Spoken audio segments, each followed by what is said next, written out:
যে নাচের জায়গাটায় ছেলেরা আসলে একটু মেয়েলি স্বভাবের হয়, সাধারণ মানুষের জায়গাটাকে আপনি কিভাবে ব্যাখ্যা করেন? এটা হলো যে কিছুই পারে না সে নাচ পারে।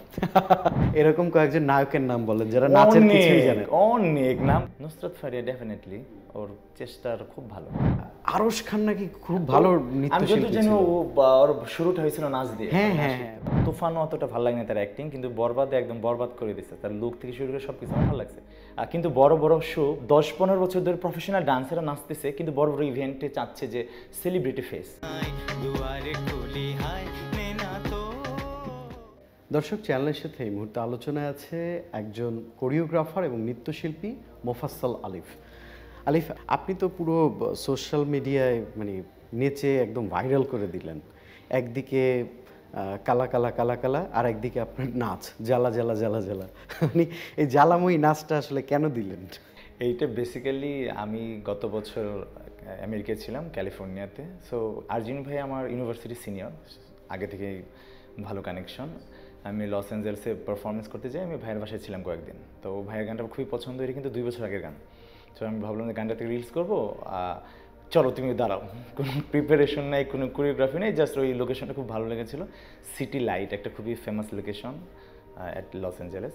সো তারপর পারফরমেন্স করবো, তুমি দাঁড়াও। সে দাঁড়ায় ছিল, সে একটু লিপসিং করছে, আমি পারফরমেন্স করছি। আর গানটা না, আমার গানটা কিন্তু একটু ফেমিনিন এনার্জি, রাধা কৃষ্ণ কালা, যে অবলা নারী, সো ব্যাপারগুলো তো অনেক মানে দৈত্যাদত্তবাদ আছে, মানে মিনিংগুলা সো এক একজন একভাবে নেয়। সো আমি চাইছি যে এটাতে একটু ওই ফেমিনিন এনার্জিটাকে প্রায়োরিটি দিয়ে একটা ড্যান্স ফর্মে আছে, ফেম ফাং বা jazz funk. It's just a dance style. প্রত্যেকটা মানুষের ভিতরেই 2টা এনার্জি কাজ করে, মাস্কুলিন অ্যান্ড ফেমিনিন। সেটা একটা ছেলে মেয়ে যে কারো হইতে পারে। অনেক সময় থাকে না ওই যে অ্যাক্টিং করতে গেলে বা যে কোনো জায়গায়, ওটা সবার না, আমার ন্যাচারালি জিনিসটা আছে, 2টা এনার্জি কাজ করে। অ্যান্ড এনার্জি আর সেক্সুয়াল বা সেক্সুয়ালিটি বা জেন্ডার, 2টা কিন্তু 2 জিনিস, তাই না? যেমন এই যে আমরা যখন এসব জিনিস ফেমিনিন এনার্জিটাকে ডেভেলপ করে যে নাচগুলো, একটু সেন্সুয়াল ধরনের যে নাচগুলো হয়, এগুলো কিন্তু শিখতে হয় এবং লটস অফ ট্রেনিং। নর্মাল একটা মেয়ে কিন্তু এই নাচ পারবে না, এটা হবে না, কারণ এটা হলো ট্রেনিং, একটা শিখার বিষয়। তো সেই ক্ষেত্রে এনার্জিটা একটা জিনিস, যেটা হলো সে আপনি যেটা বললেন যে কোনো কিছু সেটা ফেমিনিনলি।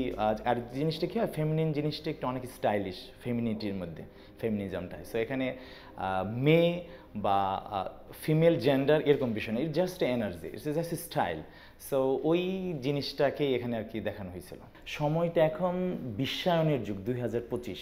সো এখন এইটা কোন ড্যান্স স্টাইল, এটা এরকম, এটা মেয়েদের মতো, এটা ছেলেদের মতো, আর্ট ফর্মে কোনো আসলে জেন্ডার আনা উচিত না, it's just A art form. আপনি উচ্চশিক্ষিত, ঢাকা বিশ্ববিদ্যালয়ে পড়াশোনা করেছেন, তারপরে জাহাঙ্গীরনগর, এবং পুরো ডান্সের উপরে আপনার জাতীয় এবং আন্তর্জাতিক পর্যায়ে নানা কর্মশালায় অংশগ্রহণ করার সুযোগ হয়েছে আনডাউটলি। কিন্তু সাধারণ যে মানুষ, যারা আম জনতা, তারা ভাবে কি যে নাচের জায়গাটায় ছেলেরা আসলে একটু মেয়েলি স্বভাবের হয়, কিন্তু আপনি পুরোই ম্যানলি একজন মানুষ। সাধারণ মানুষের জায়গাটাকে আপনি কিভাবে ব্যাখ্যা করেন? এটা হলো যে বেসিক্যালি একটা নাচ দেখে তো জাস্টিফাই করলে হবে না। আমি জাস্ট বলছি ইটস এ ড্যান্স স্টাইল। এখানে গান বলতেছে আমি অবলা নারী, কেমনে রই, যে নিঠুর কালা। সে তার লাইক অনেক গান আছে, বাংলায় গান আমরা জানি, যেমন হার কালা করলাম রে, তারপর আছে মানে অনেক গান যে ছেলেরা গান গাইছে, লিখছে, বাট একটু ফেমিনিন, লাইক ভ্রমর কয়ে গিয়ে আমি রাধা মইরা যাব, তাই না? তো ওই গান মানে কিন্তু এই রাধা মানে মেয়ে না, যেমন এখানে অনেকে বলছে অবলা নারী। সো বিষয়টা হলো যে একটু ফেমিনিটি গানটার মধ্যে আছে। সো এখন যদি আমি ম্যানলি নাচি ওই গানে, বা ম্যানলি নাচ কীভাবে হবে সেটা তো আমার মাথায় ধরে না। ইটস লাইক একটা ফেমিনিন এনার্জিটাকে আমি পোর্ট্রে করার চেষ্টা করেছি, এই একটা বিষয়। আর যারা আমার সোশ্যাল মিডিয়াতে বা অন্যান্য জায়গায় দেখবে, ইউটিউবে প্রচুর ড্যান্স আছে যেখানে আমাকে বিভিন্ন ক্যারেক্টারে বিভিন্নভাবে দেখতে পারবে। সো ওনারা ওগুলো হয়তো বা দেখে নাই, এই জন্য এমন করতেছে। বেসিক্যালি আমি না এক্সপ্লোর করতে পছন্দ করি বিভিন্ন আর্ট ফর্ম, বিভিন্ন স্টাইল নিয়ে। এই গানটাই যেরকম, গানের কথা যদি শুনেন আপনি, গানের ভাইবটাই আমার মনে হয়েছে এই স্টাইলটাই ম্যাচ করে। মানে গানের কথার সাথে এবং গানের ভাইবটাকে আপনি আপনার ফিজিক্যালি দেওয়ার চেষ্টা করেছেন। এখানে হচ্ছে আমি অবলা নারী, এটা কি হয়, একটা ম্যারিজ এমন ভাবে দাঁড়াবে, এটা বুঝতে হবে। এটাই আর কি আমার মনে হয় যে এটা যদি গভীরভাবে ভাবি, আমাদের প্রচুর নাচ আছে, ডুয়েট ডান্স বা অন্যান্য ডান্স, তারা যারা এসব কমেন্টস করে তারা চাইলে দেখতে পারে। আলিফ, আমাদের দেশে নাচের সেক্টরটা আসলে ভালো হয়ে উঠছেই না, মানে মোটা দাগে এটা কেন? এটার আসলেও না, এটা বলতে গেলে মানে অনেকগুলা কারণ। আমার অ্যাজ এ কোরিওগ্রাফি, আমার একটা ছোট মানুষ, আমার যতটুকু নলেজে হয়েছে, যেটা মনে হয়েছে যে এখানে যেটা হচ্ছে যে আমার মনে হচ্ছে কোয়ালিটিটার অনেক বেশি, এক কথায় বলতে গেলে এটার অভাব। এখন কোয়ালিটিটাকে ইমপ্রুভ করা যায় বিভিন্নভাবে। এখানে প্রচুর ড্যান্সের ট্রেনিং ইনস্টিটিউট লাগবে, শিখতে হবে। আমাদের দেশে আমি ইয়াং প্রজন্মের মধ্যে যেটা তিনি শিখতে চায় না। যেমন আমি শেখার জন্য আমি ইউনিভার্সিটি ছাত্র অবস্থায় শিখেছি, তারপর আমি পড়াশোনা শেষ করে মুম্বাই গিয়ে শিখেছি। আরও শেখা যায়, আমি এখনও শিখছি বা আরও শেখার ইচ্ছা আছে। বাট আমার মনে হয়েছে আমরা শিখতে চাই না। ইন্ডিয়ার পাশের দেশে যদি দেখি, ওখানে প্রচুর কম্পিটিশন। আর বর্তমান যেটা হয়েছে যে সারা পৃথিবীতে নাচটা অনেক এগিয়ে গিয়েছে, সমসাময়িক নাচ বা গ্লোবাল ডান্স বলেন। সেক্ষেত্রে আমরা আগাতে পারছি না। তার অন্যতম কারণ যে lack of training, lack of practice, এবং তারপর অনেক ব্যাপার স্যাপার আসে যে আমাদের প্রমোশন, নাচ নিয়ে তেমন কাজ হয় না, টেলিভিশনে শো নাই, রিয়েলিটি শোর দরকার, অনেক কিছু। হয়তো আমার সাথে একমত অনেকে হবে না, ইটস ওকে, রিয়েলিটি শো করতে হবে, বিষয়টা এরকমও না। কিন্তু এই জিনিসটা না, এই আমাদের ক্ষেত্রটাকে, আমাদের এই ইন্ডাস্ট্রিটাকে অনেক এগিয়ে দিবে, পরিচিত করবে। লাইক টেলিভিশন খুললেই যখন আমাদের কাজ দেখবে, আমাদেরকে চিনবে। নর্মাল কি দেখেন আপনি ইন্ডিয়াতে দেখেন এত ফেমাস টেরেন্স লুইস, তারপরে রেমো প্রভুদেব, অনেক, হ্যাঁ, ধর্মেশ, গীতা মা, পুনিত, শক্তিমোহন, অভাব নাই। কিভাবে চিনি আমরা? থ্রু দ্য টেলিভিশন চ্যানেল আর রিয়েলিটি শো আমরা তাদের সুন্দর পারফরমেন্স দেখতে পারি। এখন আমাদের পারফরমেন্স যদি শুধু স্টেজের মধ্যে সীমাবদ্ধ থাকে, শুধু শিল্পকলা একাডেমি, ইনডোর কিছু শুতে দেখা যাবে, তো মানুষ আমাদের চিনবে না, জানবে না, বা ডিমান্ডটা হবে না। নর্মালি কী হয়, দেখা যায় আমরা নাচি, কিন্তু বড় বড় শো 10-15 বছর ধরে প্রফেশনাল ডান্সাররা নাচতেছে, কিন্তু বড় বড় ইভেন্টে চাচ্ছে যে সেলিব্রিটি ফেস, সে নাচবে, সে লিড করবে, কিন্তু সে জীবনে নাচে শিখে নেয়। সো এইটাও একটা কারণ।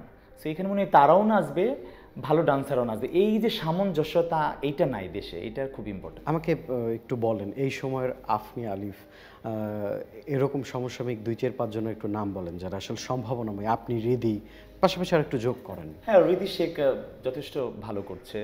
এর বাইরে বর্তমান সময়ে নাচটা তো আসলে জনরা ধরে, বিভিন্ন জনরা, আমি একটা জনরা, আপনি জনরা ধরেই বলেন, জনরা ধরেই বলতে গেলে, যেমন আমি যদি ক্লাসিক্যাল সেক্টরে যাই, আমাদের দেশে যে ইন্ডিয়ান ক্লাসিক্যাল চর্চা হয়, যেমন স্নাতাপু, তাকে আমার খুব ভালো লাগে।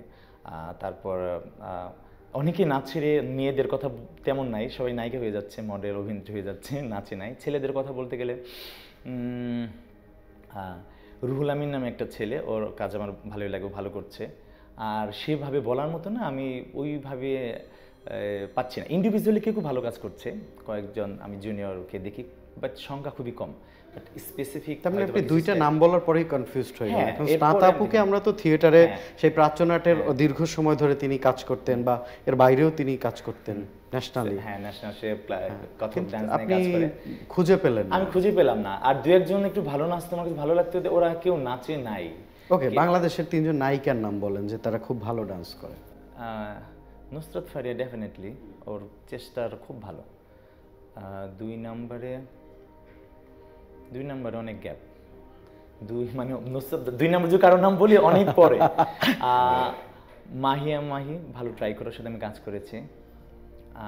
তানজিন তিশা। আর আমাদের সিনিয়রের মধ্যে কয়েকজন আছে যারা বেসিক্যালি নাচের ব্যাকগ্রাউন্ড, তার থেকে আমরা। তার মানে দিঘি ভালো নাচ করে না? দিঘি, হ্যাঁ, মোটামুটি। দিঘি কত নাম্বার? ওর কাছে না আমার অনেক বেশি এক্সপেকটেশন ছিল, কারণ ও এই সময়ের, ও আমাদের জেনারেশন, ও 2025 এই সময়ের, ও হবে অন্যরকম। সো ওইটা নেয়, মানে অনেক বোল্ডলি ওর এই জায়গাটায় থাকা উচিত ছিল। আমি জানি না কেন, হয়তো ল্যাক অফ। আমার মনে হয় যে কোনো জিনিসই না, প্র্যাকটিস অ্যান্ড ট্রেনিংটা ইম্পর্টেন্ট, সেটা অ্যাক্টিং হোক বা নাচ হোক, ফাইটিং হোক। বহুত নায়িকারা এখনো বড় বড় শোয়ে আগে প্র্যাকটিস করে না, কিন্তু এইটাকে আমি বলবো জাস্ট ল্যাক অফ প্রফেশনালিজম। ওরা কীভাবে, আমার যেটা মনে হয় যে ভাবে যে হয়ে যাবে, তো আমাকে নায়িকা দেখে নিচ্ছে। সো এটা মনে হয় যে একটা সুন্দর, মানে একদম যথাযথ জবাব ফর দ্য ক্লায়েন্টস। তারা, তুমি নায়িকা দেখে নিচ্ছ, তুমি তো নাচ দেখে নেও না। নাচ দেখে নিলে কে ভালো নাচে তাকে নাও। আর তার চেয়ে বড় কথা হলো, আমি কি যে ভাবেই না, একটা রেমিনেশন আমাকে দেওয়া হচ্ছে বা আমার কাছে এক্সপেকটেশন, এই প্রফেশনালিজম এর খুবই অভাব। আমি মুম্বাইতে দেখেছি 2-3-4 দিন করে প্র্যাকটিস করে, এবং পারফেকশন না হওয়া পর্যন্ত স্টেজে যায় না। মানে এই জিনিসটা না আমাদের, এই যে বললাম না, সব দিক দিয়ে এই জিনিসটা ইম্পর্টেন্ট। মানে আমরা জিনিসটাকে না অনেক বেশি গুরুত্ব দিই না। আমার কাছে মনে হয় যে কিছুই পারে না সে নাচ পারে, এই বিষয়। খুব একটা ভালো বলেছেন। এরকম কিছুই পারে না কিন্তু নায়ক, বা এরকম কয়েকজন নায়কের নাম বলেন যারা নাচের কিছুই জানে। অনেক নাম বললে কি সবাই জানে, অডিয়েন্স অনেক স্মার্ট, অনেক। বাংলাদেশ বলেন তো 3টা নাম। নাম বলবো না আমি, অনেক। আমি 1 2 3 4 5 বলে শেষ হয়ে যাবে। আচ্ছা, তাহলে নাচ পারে এরকম 3টা নায়কের নাম বলেন। আমি নাচ পাড়ার মধ্যে বাংলাদেশে তো তেমন নায়কই না এখন, 2-1 জন নায়ক। আরিফিন শুভকে দেখেছি মোটামুটি নাচ পারে, আর ইদানিং শাহিদ খান ভালো ট্রাই করে। আদারওয়াইজ নাচের হিরো নাই যে ভালো নাচছে। নাটকের মধ্যে এমন কোনো ছেলে আছে যে আপনি জানেন সে খুব ভালো নাচ জানে? নাটকে আরশ খান মোটামুটি এই নাচতে পারে। আমি এই কথাটা একটা আড্ডায় শুনছিলাম, মানে আরশ খান নাকি খুব ভালো আমি নৃত্যশিল্পী যতদূর জানি ছিল। ওর শুরুটা হয়েছিল নাচ দিয়ে। হ্যাঁ, নাচ হ্যাঁ, শিখতে। হ্যাঁ, ওকে আমি ব্যাকগ্রাউন্ডে একবার নাচাইছিলাম। ব্যাকগ্রাউন্ডে ছোট ছোট ওকে আমি ভিটিভির একটা ইভেন্টে নাচ করাইছিলাম, মানে কোরিওগ্রাফ করাইছিলাম। সো ভালো নাচে। এরকম আরো আছে কারা কারা নাচে। আমি নাচাইছি কাকে, ভালো নাচে না যাদেরকে নাচাইছি। এরপরে তো নতুন একটা ছেলে নাচে, ও তো চ্যানেল আইটি ছিল, ও তো নাচ থেকে আসছে, শাহেদ। ও খুব ভালো নাচে, হ্যাঁ, নাটক শাহেদ অভিনয় করছে তো, শাহরিয়ার। নাচ ও থেকে অভিনয় আসছে। ভালো করছে হ্যাঁ, এবং নাচে নাচে খুবই ভালো। এবং আমি আশা করবো যে ওকে দিয়ে ড্যান্সের মুভি করার লোকে ও ভালো করবে আসলে। হ্যাঁ, আর 2-1 থাকতে পারে, কিন্তু ওইরকম প্রমিনেন্ট কেউ নেই। যেমন আমি নাচেছিলাম আর একটা ওই নাম কি সোহেল, ও ট্রাই করেছিল কিন্তু এরকম না। সোহেল মণ্ডল। সোহেল মন্ডল অনেক যথেষ্ট চেষ্টা মানে ভালো করার, বাট মানে আমার কথা হলো যে ট্রেনিংটা ইম্পর্টেন্ট। সাকিব ভাইয়ের যে এই পরিবর্তন, মানে সাকিব ভাইয়ের কিন্তু লাস্টে যে বরবাদেও আমরা যে সে তো দেখেছি। মানে দুর্দান্ত। আমি বরবাদ দেখেছি, মানে আমার তুফানও অতটা ভালো লাগে না তার অ্যাক্টিং, কিন্তু বরবাদে একদম বরবাদ করে দিচ্ছে। তার লুক থেকে শুরু করে সবকিছু আমার ভালো লাগছে। দেশ জুড়ে তোলপাড় ওয়ালটন ফ্রিজ কিনে আপনিও হয়ে যেতে পারেন মিলেনিয়ার। সে যে খাটে এটার কিন্তু প্রমাণ। শাহিদ খান কিন্তু একটা জলজ্যান্ত উদাহরণ, যে সেই 20-30 না কত বছরের ক্যারিয়ার, 25 বছরের ক্যারিয়ার, সে সেই সাইড ক্যারেক্টার, সেকেন্ড লিড, এই সেই করতে করতে সে নিজের প্যাশন ডেডিকেশন দিয়ে কোথায় চলে আসছে। আমার মনে হয় যে বর্তমান যারা কাজ করে তাদের এইটা দরকার, এটা জানা দরকার। এরা প্যাশন ডেডিকেশন পরিশ্রম করতে চায় না, শিখতে চায় না। এই জন্য এই অবস্থা। আমার মনে হয় যে সবার এটা ফলো করা দরকার। খুবই একটা আইকন। একদম শেষের দিকে আপনি মাঝে মধ্যে বিদেশে যান, গিয়ে দেখলাম মাঝখানে কোন পারস্যের কোথাও একটা ডান্স করছিলেন। এটা কোথায়, এটার ঘটনা? এটা হলো দুবাইতে। দুবাইতে হলো ডেজার্ট সাফারি হয়, একটা মরুভূমিতে একটা ওরা ট্যুর করায়, ফুল ডে অ্যান্ড নাইট। দিনে আপনাকে ঘোরায় ওই মরুভূমির উপর, মানে কার চালিয়ে যায়। খুবই মানে এটাকে খুবই কি বলবো, অ্যাডভেঞ্চারিং, খুবই মজাদার না, রিস্কিও, ভয় লাগে। সো এটা করাবে, তারপর আপনাকে খাওয়া দাওয়া করাবে, ঘোরাবে, এবং সন্ধ্যায় হলো একটা জায়গায় নিয়ে যাবে। সেটা পুরো একদম অ্যারাবিয়ান, খেজুর গাছ, মরুভূমির মাঝখানে একটা স্টেজ, অডিয়েন্স, সেখানে অ্যারাবিয়ান সকল ধরনের খাবার, কাবাব, বুফে সিস্টেম থাকবে। আপনি খাবার খাবেন এবং কিছু কালচারাল পারফরমেন্স এনজয় করবেন। তার মধ্যে বেলি ডান্স থাকে। সো আমার যে গাইড ছিল সে জানতো আমি নাচ করি। যখন বেলি ডান্স হচ্ছিল, মেয়েটা খুবই দুর্দান্ত প্রফেশনাল বেলি ডান্সার। সো আমাকে বলতেছিল যে যান, দাঁড়ান আপনি। কারণ আমি যেহেতু প্রফেশনাল ডান্সার, আমি ট্রাই করেছি তার মতো মুভ করার জন্য, এবং অডিয়েন্সেস খুবই মজা পাইছে। ওরা মনে করছে যে আমরা পরিচিত। একদম এরকম হয়েছে। সো ভিডিওটা আমি শেয়ার করছিলাম, খুবই ভাইরাল হয়েছে। আলিফ, আমরা একদম শেষের দিকে। আপনি এক্সপ্রেশনে এবং হাত দিয়ে, আমি দাঁড়াতেও বলবো না, কোনো একটা গানের মুদ্রা বুঝাবেন, আমি একটু গানটা ধরার চেষ্টা করব।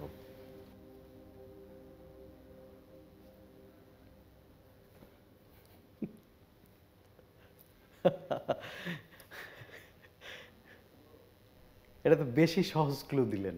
ও তাই? তো বলেন আপনার জন্য, আপনি যদি আয় আয় চাঁদ মামা চিমটি দিয়ে যারে। চাঁদ মামা চিমটি দিয়ে যার, শাহিদ খানের নতুন গান। Yes, you are correct. দর্শক, চ্যানেলের সাথে আলোচনায় ছিলেন মোফাজ্জল আলিফ। আমরা আপনাদেরও নানা প্রশ্ন করেছি এবং আমাদের আড্ডাটাও বেশ উৎসব মুখর ছিল, আনন্দময় ছিল। আশা করি পরবর্তী পর্বে নতুন কোনো অতিথির সাথে দেখা হবে, নতুন কোনো গল্পে।